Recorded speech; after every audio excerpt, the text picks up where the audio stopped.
Hi there everybody, Ollie here, aka Secret Nimbus here, another Magic 2014 Let's Play video.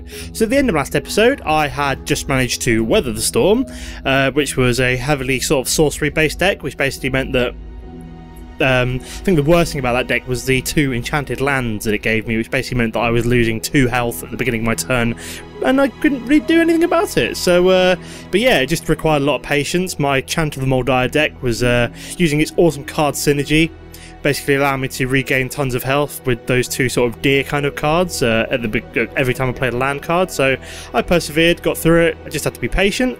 But now we're on to the Aloran Bramble, so that sounds like it could be a kind of foresty, greeny deck, but we shall see. So what's the blurb say? Emerging into daylight, you smell sea air, but between you and the shore that Chandra described lies a dense, thorny bramble. As you think about how to get through it, you fail to notice it moving towards you. So yeah, definitely some kind of like green deck, I reckon. So for this fight, I'm going to go to my Chandra deck, my my Firewave deck, because I haven't used that in a couple of duels, and I like to sort of use a different deck for every encounter, because I just like getting used to all the different decks for when I finally start playing multiplayer online. So let's see what we got. We've got 3 land, pretty good start. Crimson Mages, they're pretty good to start off with. Torch Fiend, again, very good sort of starting cards. And then we've got Searing Spear. So Searing Spear deals 3 damage to target creature or player. So, you know what, I think that's a pretty good sort of starting hand. We've got a good amount of land to start off with, a couple of easy creatures we can summon, a nice instant. Oh, it's an instant, that's pretty cool. So that's the kind of spell I could use on my opponent's turn at the very end if I want to finish him off quickly, which is quite cool. So we'll start off by playing some land. It's the end of my turn. So yes, definitely a green deck as I suspected. So we'll see what's he playing first. Wall of Vines. Creature, plant wall, defender, reach. Like all jungle plants, the vines must fight and claw for sunlight. Once their place is secured, they grow strong, sharp, and impenetrable. So reach basically means it can attack flying creatures, I think. Oh, and it's a defender card, so it can't actually attack. It wouldn't be able to do anything anyway. It's got 0 attack. Creatures with reach can block creatures with flying. So yeah, even if I had a flying creature, that would still be able to attack it, which is kind of annoying. So yeah, let's grab some more land down on the field. Let's hit continue for now, so he can't destroy all my cards mid-battle. So then we're into my second one, so let's stick down a Crimson Mage.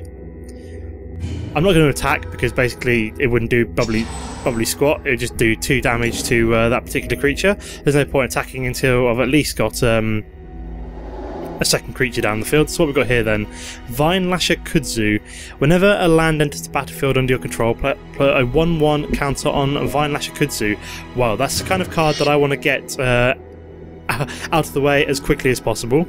Basically because, wow, I'm getting a lot of land this turn, which is pretty cool. So Torch Fiend or Crimson Mage. I quite like Crimson Mage because basically I can give it haste at the beginning of the turn.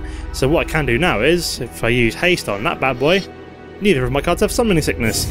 So I could potentially, I think I'm going to attack with all, because he can't actually do any damage to me, and that will only do 1. Actually, saying that, I would lose one of my cards if he defended with that one, but I kind of want to get that one out of the way, because I don't want that one getting too many tokens on it. So I'm hoping he defends with at least that. Nope, he's defending with that one. So I'm going to do 2 damage to Aloran Brambles.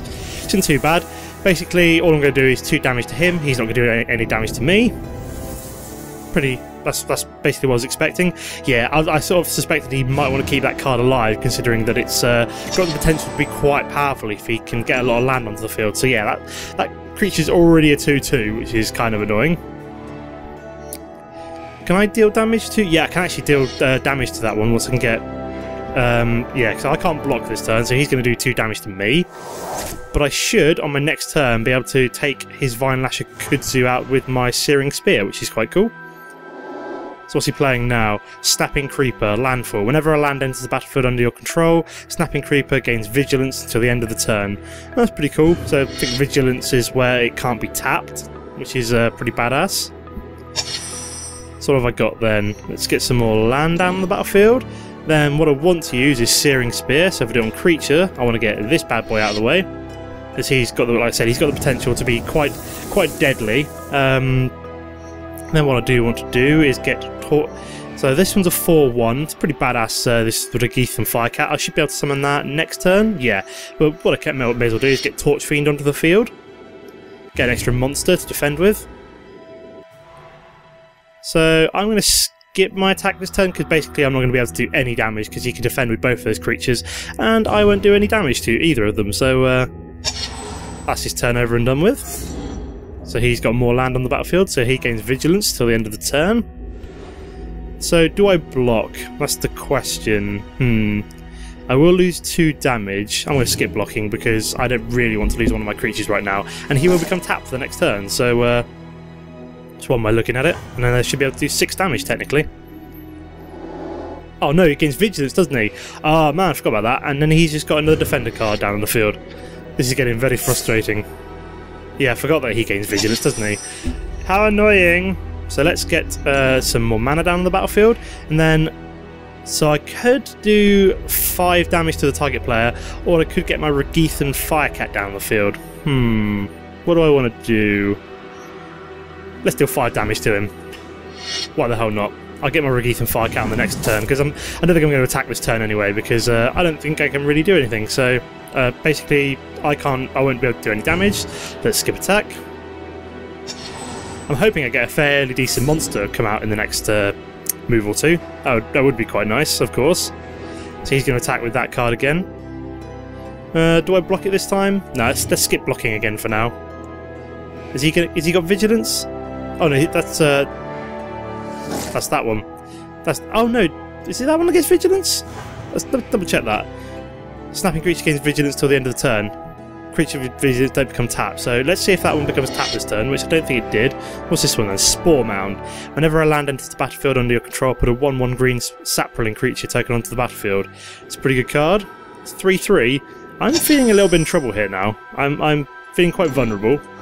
Let's get my Firecat down onto the field, because why the hell not? Yeah, let's hit continue. Again, I don't think I'm going to attack this turn, because I won't do any damage, because he can block all of my attacks. Yeah, continue. So it's his turn. I wonder what he's going to attack with. He can attack with at least 2 cards now. Another Spore Mound. That is pretty badass. When a land enters the battlefield, yeah, you get Saproling token. See, I'm hoping I get a slightly more powerful creature this turn, or some kind of card that will allow me to take out some of his one of his more powerful cards. Wow, that's a fairly sizable army now, and I'm feeling quite vulnerable. Do I block? No, let's skip blocking again, because like I said, I don't really want to. I mean, I could use my Regeith and Firecat to take out that kind of enemy, but. I'm not really sure I want to do that. So what have we got here then? Chandra's Outrage deals 4 damage to target creature and 2 damage. Oh, that's what I want. That's what I want. So which one do I take out? Let's take out one of his 3/3 monsters, I think. So let's take out you. So then I do 2 damage to him as well. Is that going to do it?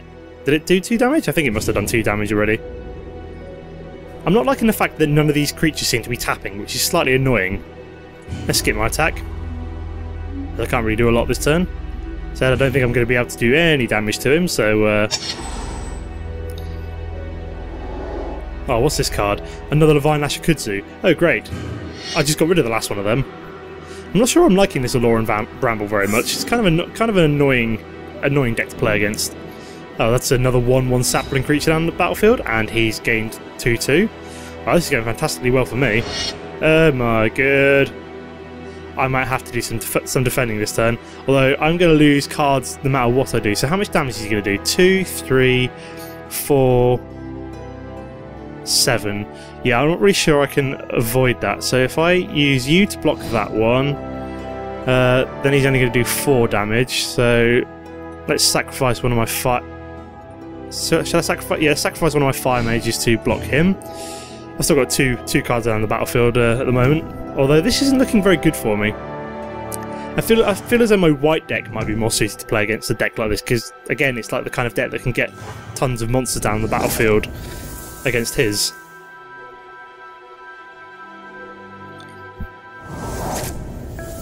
So that's a couple of my monsters dying, and only like none of his dying. So I've taken 2 damage there. What have I got here? More land.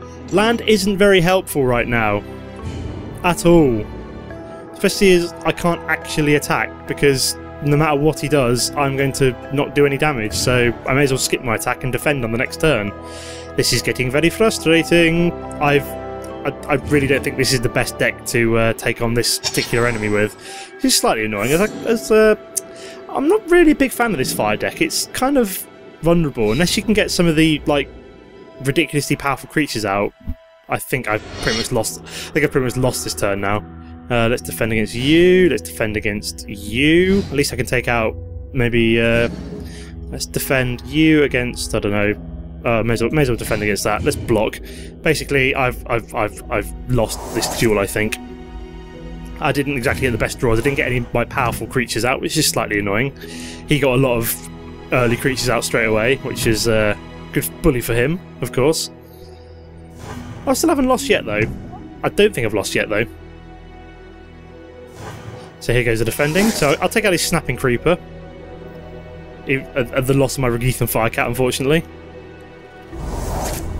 And his Vinelash Kuzdoo is now far too powerful for me to take it out. It's suddenly got to a 3-3. Again, that's a fairly good card. Oh, finally it gives me a... Nope, still not really a half decent card. Sacrifice Blood Pyro Elemental. Blood Pyro Elemental deals 4 damage to target creature. Activate this ability only any time you can cast a sorcery. So I may as well get him on the field. Like, I don't like a lot of these cards. The fact that they can... what's the word I'm looking for? They've only got one defense point, so... Oh, can I actually attack? Is there any point attacking? Because, nope, because basically I'm not going to be able to do any damage to him because... Oh, and that's the end of my turn. Oh yeah, I can't attack because he's got Summoning Sickness. Of course he has. So I think this is going to take... Should I go for my white deck or my other green deck? I might go for my other green deck. Take on green with green. I've pretty much lost his counter now, so I can't actually block enough damage here. So unfortunately, that's me losing this duel. Let's just hit continue, get this over and done with. There we go, and I'm dead. Annoyingly, let's give this another go. Let's choose my other green deck. Yeah, let's get rid of the Chandra deck. I'm not feeling that deck. Where is it? My Hunter's Strength. I like this deck. It's a good deck. So what have I got? 1 land, not the best. Cudgel Troll, good card. Keep it alive. Gloom Widow, good card. Oakenform, good card. But then again, I've only got 1 land, so I'm going to draw a new hand, see what I get. Couple of land this time. Got a Garruk's Companion, good card. Kalonian Tusker, again, good card. Only very cheap card as well. Oakenform, very nice. Overrun. Oh yeah, I'm keeping this hand. This hand is a far better hand than last time. May lose one card, but it's far more useful. So again, he's starting out with a fairly standard opener, playing a land. So what's he going for first? Wall of Vines. Of course he's going for Wall of Vines. That's what he used last time. So what we've got this time. Let's get some more land down on the battlefield, and then let's get my Kalonian Tusker. That's slightly more powerful than the other card. That one does have trample, but I won't do any trample damage even if I was to attack that one. So more land, of course. What's he playing next? Is he going to play a monster? Ah yes, he's Vinelash Kuzdoo. Of course he's going to play that card. So that's the end of his turn. What have we got here then? Rancor, enchant creature. Enchanted creature gets +2/0 and has trample. When Rancor is put into the graveyard from the battlefield, return Rancor to owner's hand. You're getting played. +2 and trample. That's an awesome card. And oh, it's an enchantment, not a sort of a temporary one. So I'm attacking this turn because I've got 5/3. It's already going well. Is he going to block at all? Is he going to bother? Nope. I'm just going to do 5 damage straight towards him. Liking how this duel's going already. So yeah, so I always find sometimes with these sort of, I think what I actually read somewhere is that all these opponents play their cards in very, at least very similar orders, and only sort of modify their strategy depending on what cards you play. So again, he's had almost an identical opener with. Yeah, it's almost. I think it's pretty much identical. So yeah, it's Snapping Creature again. So So he's got landfall whenever a land enters battlefield. Yeah, so so what have we got then? I can play my Garruk's Companion this turn, I think. Yeah, let's play Garruk's Companion. I won't be able to fight, make a what's the word I'm looking for? Make a move in this turn, but so let's attack with this bad boy because he can potentially only do 2 damage to me with that card. He can possibly defend against. Nope, I'm doing another 5 damage to him apparently, which is pretty cool, pretty badass. So he's down to 10 health already. This duel's already going far better than last time. Mainly because I'm using potentially my favourite deck, which is the first green deck I unlocked, the one you start off with actually. I mean, when I first used this deck, I wasn't too impressed, but then I did get used to it, and it's far better than I remembered. Ooh, this isn't looking good. Do I want to block? No, I'm going to skip blocking, because at least one of them is going to be tapped. I may lose 5 health, but I think I can afford it for now. I'm hoping I get another land this turn. It would be quite helpful. That way I can get Oakenform, which will buff my... which will give both my cards trample, which would be pretty badass. So another Wall of Vines, of course. Come on, give me a land. Give me a land. Yeah, that's what I wanted. So now I can play Oakenform. Enchanted creature gets +3/+3. I'm giving it to you. So I've got 6/5 and 5/3. Loving these cards. Is he going to block? Yes, he is. Except both of these have trample, so screw yahoo! Trample has got to be the best ability on any card that you can get. I'll be honest. Did he defend with 2 of them? Oh, what? That's pretty. And then, do I do any damage to him? No, that took all my damage to do that. So more land for him. God, that's on 4/4 now. That's getting far more terrifying, that card. Oh, he's only attacking with 1 card this turn. It's interesting. He's probably preparing to block maybe that one next turn, so... And that one has Vigilance, so that one can defend. I've got to be careful now. What's he summoning? Spore Mound. Of course he's summoning Spore Mound. Why wouldn't he summon Spore Mound? I wouldn't mind... Ooh, another Oakenform. Haha! I'm liking the sound of that. So which one do I want to attach it to? Make that one 9/8? Would that work? Let's make that one 9/8. Let's make it bonkers strong. Because even if he was to do 4, 6, 9, he would be able to take it out, but then he wouldn't have any cards left at the end of the turn. So hopefully I can do some damage this turn. Is he going to defend at all? He's blocking 2 in that one and 1 with that one, but I should do trample, so... Oh no, that's actually going to take on my Kalonian Tusker, unfortunately. I didn't realise that. Never mind. Will I do any trample damage? Hopefully my Garruk's Companion will still be available at the end of this turn. He shouldn't do enough damage to take it out, but it will leave him with, like, no creatures left. Oh, 1 health! But that bad boy's still alive, so I'm looking in a very good position here. And I get my Rancor back! Awesome! That's going on my Kalonian Tusker. Love this deck. Love this deck. Oh, he's got 3/3. That's annoying. No, it's still no match for this bad boy though. Yeah, this is definitely one of my favorite. This is definitely my favorite deck so far. I haven't unlocked all of them yet, of course. That is one of my favorite cards in large. 7/7 and trample. But first of all, let's give Rancor to this bad boy. May as well boost up even more. Make it 11/8 because why the hell not?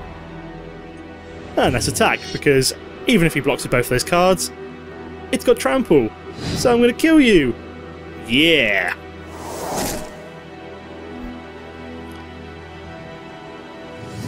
Goodbye, Saproling. Nice knowing you. And then we got the trample damage. She's end up on -6. That's what I'd like to see. And that is why that's my favourite deck. So what have I unlocked? Another Overrun card. Pretty cool. Title unlocked, Auramancer. Pretty cool. So yeah, all we've got left to do now is take on the Slitherhive.